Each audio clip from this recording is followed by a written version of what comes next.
महारानी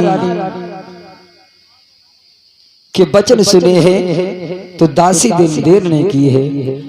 दासी लई बुलाई है कहीं तुरंत समझाए, चली जाइए निक महल से मेरे पति को लाओ बुलाए।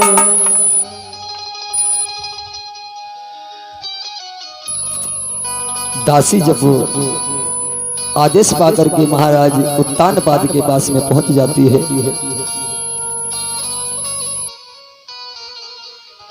उत्तानपाद के पास में पहुंची है। कहां जा रहे दद्दा? हमें लगा था कहूं दूसरी जगह की लगी है। हाँ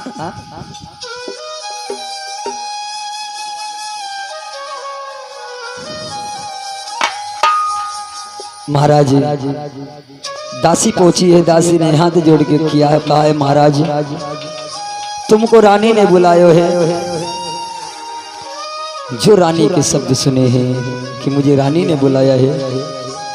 महाराज उत्तानपाद ने देर नहीं की है।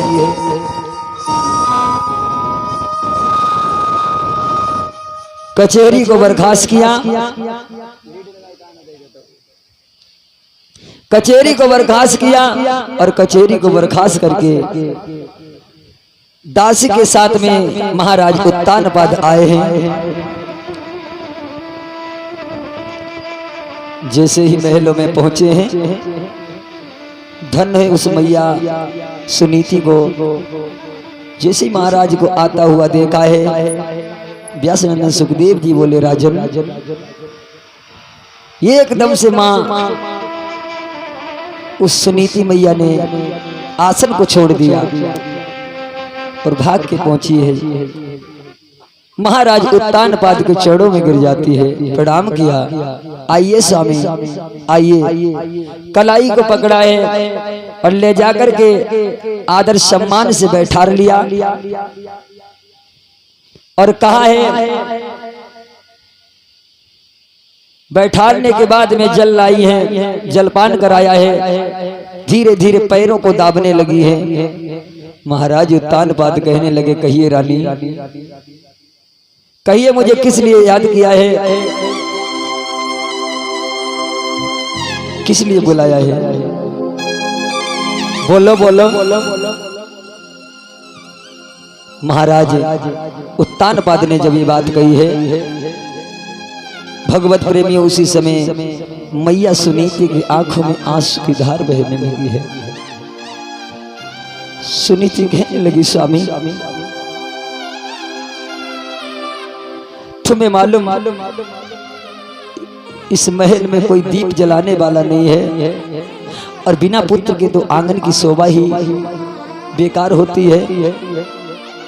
अगर आंगन में संतान नहीं है तो वो आंगन आंगन नहीं है, वो घर घर नहीं है। और जिस कि आंगन में संतान ना हो तो वो घर काटने के समान लगता है। इसलिए स्वामी अगर मेरी आप एक इच्छा मानो, मेरी आज्ञा मानो तो मैं आपसे सलाह लेना चाहती हूँ। महाराज उत्तानपाद बोले, कहिए क्या बात क्या है? रानी सुनीति हाथ जोड़ के कहने लगी, महाराज अब मेरी तो आस टूट चुकी है। मेरी कोख पे तो पत्थरा पड़ गए हैं। अब तो लग रहा है कि मेरे उधर से कोई संतान होने वाली नहीं है। महाराज कहने लगे, धीरज बांधो रानी, रोने से क्या मिलेगा? भगवान से ध्यान करो, शायद एक ना एक दिन भगवान सुन ले। सुनीति को धीर नहीं बंधता है। सुनीति रोती है, कहती है, स्वामी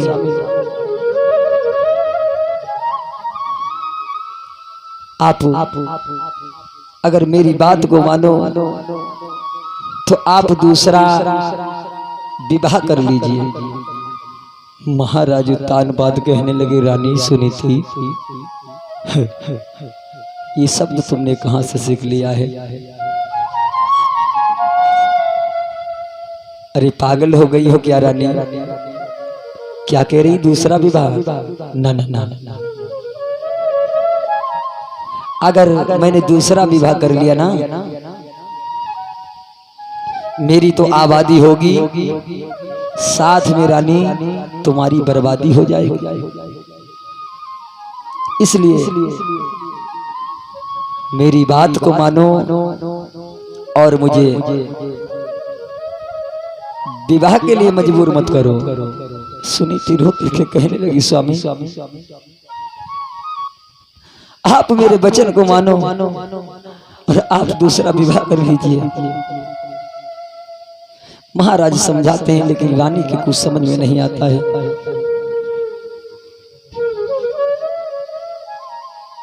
महाराज कहने लगे, रानी तुम्हें मालूम है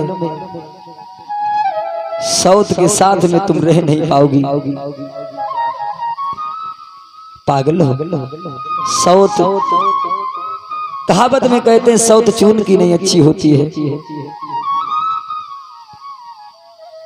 भगवत प्रेमियों, ये कहावत में क्यों कहा गया कि सौत चून की भी नहीं अच्छी होती है?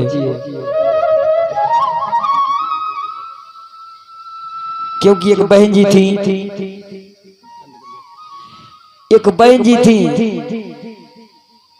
तो उनको बस इतना ही काम था लड़ने का सौत से। तो ये एक दिन की बात, जो सौत थी वे अपने मैके चली गई।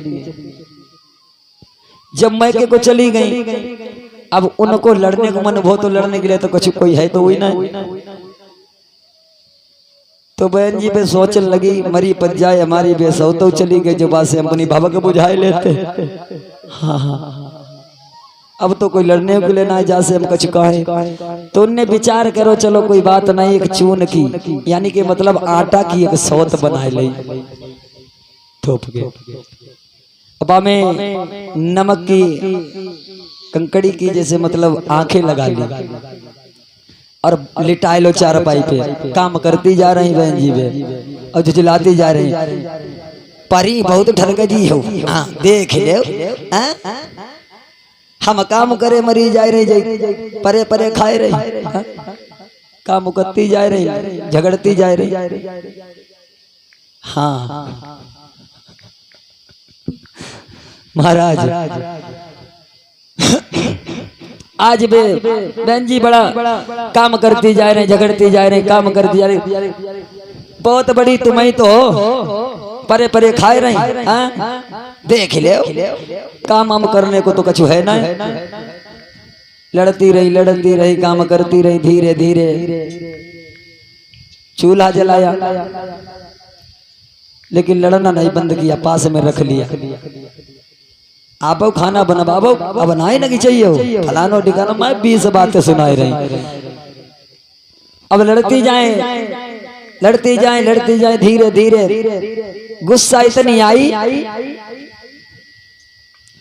उठाया और कहा आज तुम्हें छोड़ेंगे नहीं, तुम बैठे बैठे नहीं दिखती हो, आज हम अब ही ले तुम्हें।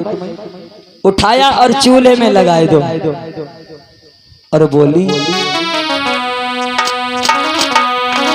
कि तोए चूल्हे मदिए जलाई, बोली अरे तोए चूल्हे मदिए जलाई, बैरिनी सोच दिया